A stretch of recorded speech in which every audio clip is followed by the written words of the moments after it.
approached by the executive producer of Wired. He just feels our audiences are perfectly matched. So he goes, the concept is, you guys shoot the creation of the ultimate cosplay walk-around robot. You want him to be 10 foot tall? If we can hit 10 feet, that'd be great. We could build a head on top of his head to give him height. Just make it big and impressive for what it is. It's going to be massive. It is going to be so grueling. It's one of those things, yeah, we're going to show them what can be done. This first phase, unless we're going to do sketching, I mean, I think it needs to be pretty loose. This thing had to be worn and moved by a single puppeteer. We need to make it lightweight. So I think a lot of us were thinking in that, right from the beginning, from design stages, how can we get away with making this thing look big and heavy and ominous and menacing and still make it lightweight and maneuverable. One approach is to actually have his arms be the arms, direct control of the arms of this robot. The other option, which I'm leaning toward, is having 4 arms on the robot, because there's a rig that they're going to be playing with that will allow him to have one of 2 configurations. Either his arms will be out and cloaked in armor, so that they will be, in essence, robot hands, and then he'll have a larger set of arms that would be up here around this shoulder area. So he would have, like, a 4-armed robot. A huge fan of the Winston Studio, Predator, Terminator, all of those things were always massive influences. So I thought it would be great to include some of that into the design. It kind of has a little bit of a Predator, a little bit of a Terminator feel, especially with the dreads and that whole deal, even just the angles of the face.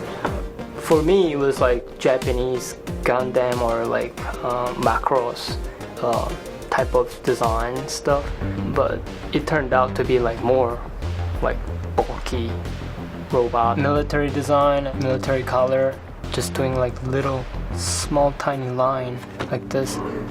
It's gonna make it so much different. Hello. Hey guys, there's a lot of really cool stuff here. You're looking at 27 versus 25. I like the low slung head that's a little bit more football player. I think it gives a sense of ominous strength.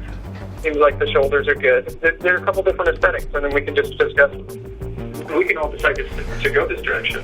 Matt, how do you guys feel about these? You didn't weigh in on these at all. Honestly, for me, gets me the most excited is Darnell's.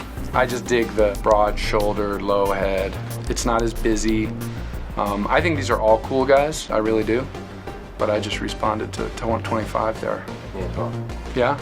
We had to make quick decisions, and fortunately, that's something that all of us have experience doing.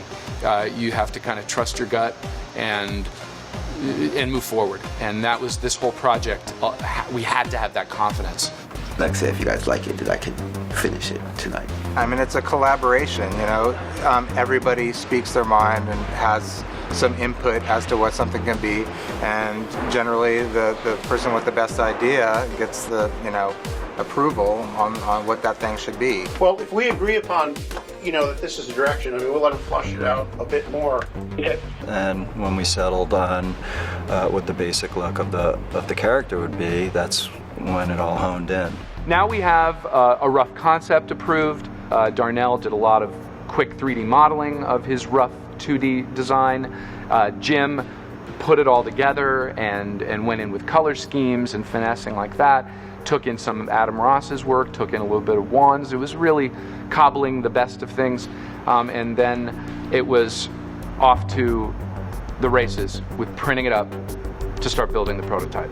We still have some more design to do, but this just gives them a jump start on the basic scale. That's it, I just sent it to the printer.